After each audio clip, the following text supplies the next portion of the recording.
来关心环境，台湾国内生产的钴一年差不多用2亿包的太空包，若产生的这寡太空包废弃物，都有14万吨遮多。来看农业部台中区农业改良场，就用微生物的技术，把钴的幼粒转化做再利用，开发做有机肥、饲料添加物等等。这农改场表示，目前已经授权技术给业者，预估当年会当有3000万的产业价值。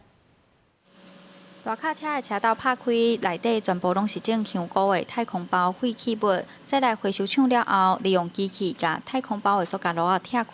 内底技术区会当转化再利用。阮即马一工差不多会送收10万至15万粒的太空包，一个月落来可能300-400万包。迄个处理量。台湾即马种菇吼，目前拢伫咱中部遮啦，像咱台中、南投、甲彰化废菇包的即个技术区，即咱咧处理吼，较早拢是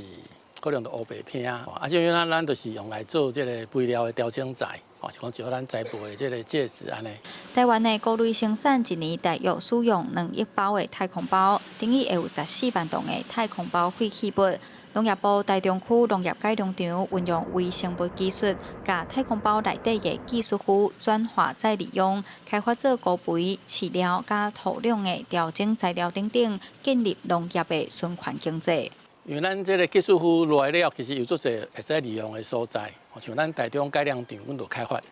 一个是咱用咱的木霉菌处理了，咱处理伫这个菇盆遮。咱这个技术区这吼，产咱的菌吼。马上用伫咱这个饲鸡下骹这个垫料。台中农改场表示，目前已经有授权技术给业者生产，预估当年会当有3000万的产值，通处理大约2万吨的太空包。不过回收业者嘛反映，目前太空包的塑胶落架回收的成本悬，真好处理。嘛望政府未来会当加强辅导，和回收系统更加完善。记者杨淑晴综合报道。